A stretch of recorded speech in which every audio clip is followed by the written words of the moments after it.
continental United States, they also have chimes in the background. Let's go to... They actually sound like chimes. They do sound like chimes.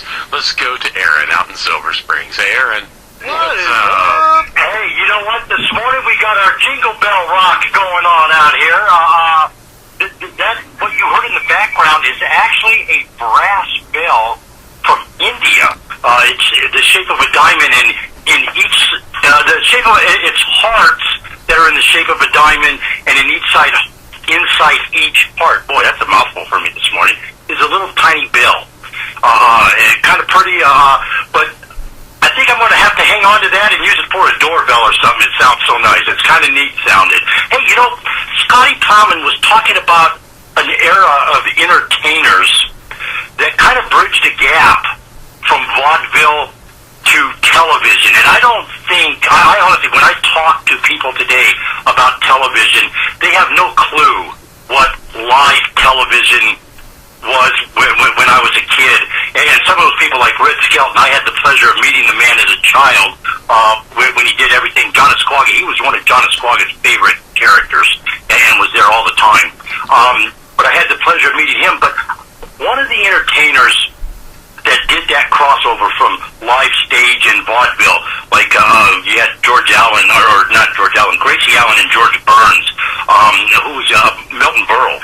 That era, even Red Skelton did vaudeville, but these people, they transcended.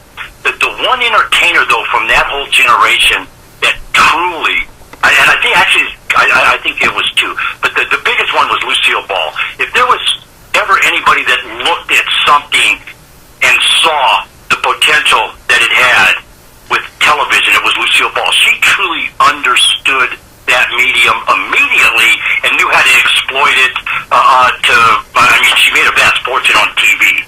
And the other person I thought was really, really good was Carol Burnett and her cast of characters, and then, of course, you know, Dean Martin. If there was ever a man that knew how to play to the camera, Dean Martin really did. He picked up on that right away. But, I mean, those people, Bob Hope, Bing Crosby, all those folks from that generation that transcended entertainment to television, to what we see today.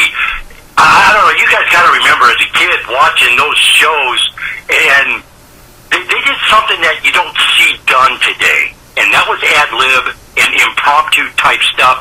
I mean, you could take Red Skelton and give him anything. You could say teacup, and this guy would do a skit right there on the spot about a teacup, and he'd have you on the floor, instant, just tears rolling down your face. That was the kind of entertainer he was, and that is an era gone by that, I miss it. I truly do miss that type of entertainment because we don't see it anymore. And I think one of the shows that I really appreciated a while back was that Whose Line Is It Anyway? Do you remember where they would just pull a subject out of a hat? They got some pretty good people on that show to do that. Is that the one where they were all sitting in boxes? You know what? What they would do is they would pick a subject and, okay, it's your turn. Act it out. Oh, yes, I remember that. What's your line? You know, and I think, if I'm not mistaken, the host of Drew Carey did that show. And I think at one time he was carrying ABC with it as well, if I'm not mistaken. But that was the type of entertainment that my parents and grandparents grew up with, and they were able to share with me because it was just good, clean, wholesome entertainment. And when I go back and listen, I have a bunch of the old Dean Martin shows and a bunch of the old Red Skelton shows. And I'll tell you what, they said a lot of dirty stuff without singing dirty stuff. Oh, yeah. Did they have it down to a fine art or what? Sometimes just a look. The beginning of the innuendos. Mm-hmm. You know, it was, like I said, sometimes it was just a look. A raise of the eyebrow or something is all it took, and everybody just was like, oh, wow. You know, that is a great time. You know, during the news thing there, the news break, I hear, I think the gentleman's name is McCall, one of the legislators that we have, kind of saying the same thing that Donald Trump said about we need to figure out this immigration thing, and he went directly at the Muslims. We need to stop it, freeze it, hold on here, and let's figure it out. But I don't understand understand why he's the bad man. Is it because he's running for president? Why isn't the legislature the bad man for saying the same thing? I don't get it. That doesn't make any sense to me, because he basically said the same thing. We need to use this social media to start looking at these people and seeing what they're saying, but they're civil liberty concerns. Well, you know what? Donald Trump is saying basically the same thing in a different way. We need to stop everything and figure it out. Right. It's the same thing. But and so I don't understand why Donald's got such a bunch of flack on that, because I agree with him. I really do. Well, okay, I agree with what you're saying, but I think it's partly because of the sensationalism. He is an entertainer. So what he's an entertainer. So he's going to say this stuff. Yes. And what happens when entertainers say stuff? They get picked up Well, on they the do. news. They magnify and blow it up.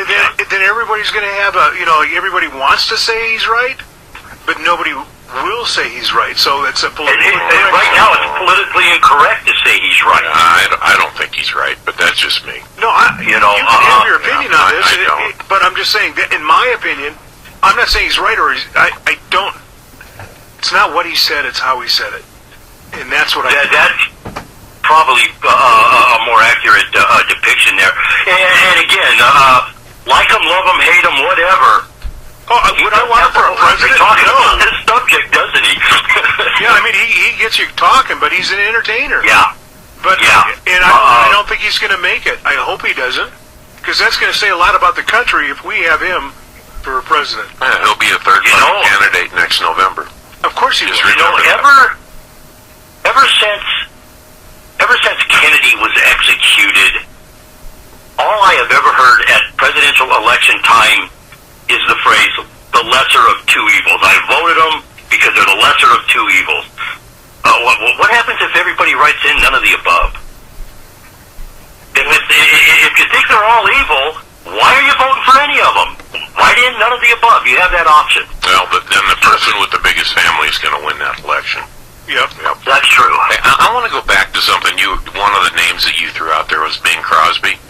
I think a lot of people that listen to this show aren't aware of what a cowboy he actually was. Oh, yeah, the wine cup. Bing Crosby. If I'm not mistaken, yeah, he's got had a huge estate down in Southern California. Oh, There. he had one of the largest ranches cattle ranches in Nevada. Yeah, the Wine Cup and the Gamble. He had He had the wine cup. Oh my God! over 1 million acres in Elko County and adjoining counties that he raised cattle. He had 26 full-time cowboys. He had his own stock trucks, his own fleet that had the Wine Cup brand on it. And the Wine Cup was his brand. It actually looked like a wine cup, and that was his brand for the cattle. But yeah, he was well respected as a cattleman and a rancher here in Nevada for many years. Yeah, and I had the privilege of going to his ranch.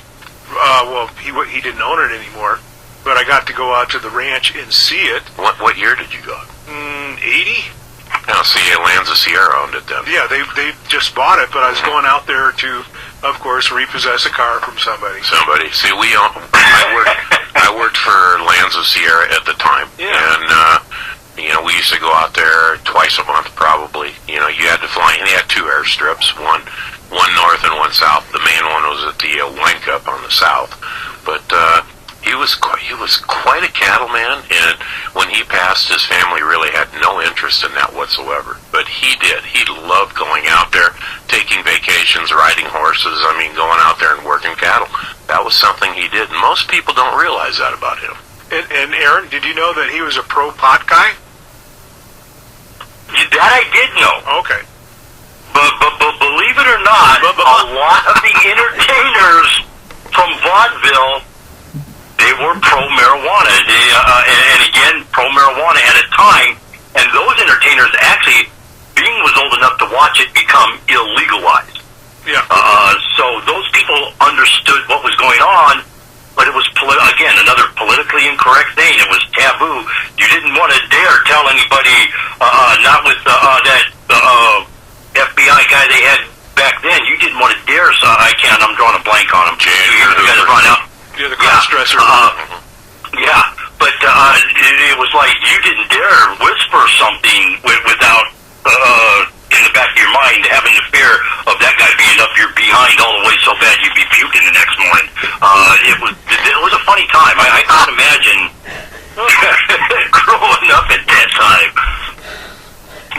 can't either. But I mean, the Wine Cup Ranch was beautiful. That's all I'm saying there, man. It's beautiful. Hey, you know what? Speaking of beautiful, I gotta give a big shout out to a drop dead gorgeous young lady I have had the pleasure of interacting with over on the G Plus network. Lizelle is her name. She goes by Liz. And this girl has posted some pictures here and there. And one day I just asked, the photographs are just gorgeous, gorgeous women. And one day I caught an angle just right. I said, wait a minute, that's her. So I just put in the thing there, you with the letter U with the question mark, and I got the smiley face back. Nobody else in these threads has figured out that she is actually the model, but she does a little bit of traveling. She was just in India last week, and I'm working on getting some articles about, the socialization and stuff like that in the community, and see if we can't put an article out, give her a little press time. Really nice gal, and as I said, drop dead gorgeous, man. I tell you what, it's hard to keep my tongue in my mouth when you look at a photo of this gal. She is really, really very attractive lady, and just salt of the earth kind of gal, man. She is really good people, and I'm hoping we have had a couple conversations about maybe meeting in Vegas for the John Fogerty package that I'm going down, show that I'm going down to see in January. So, we've never know. I might be able to meet this gal and get a live interview for America Matters folks. Oh, there you go. Yeah, we can always use that. That's nice, man. Of course, I like John Fogerty. I think that's a great music maker there. That'd be a little bit hard to have an interview with a.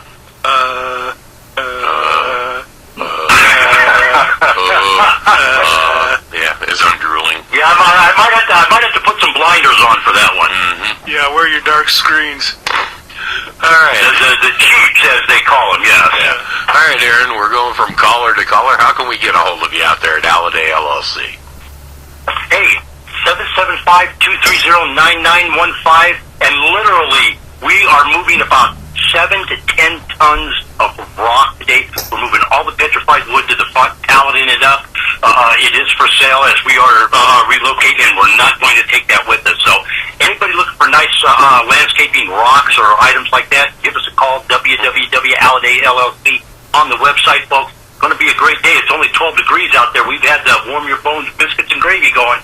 Let's have a good day. Let's all be safe out there. All right. All right. Thanks, Aaron.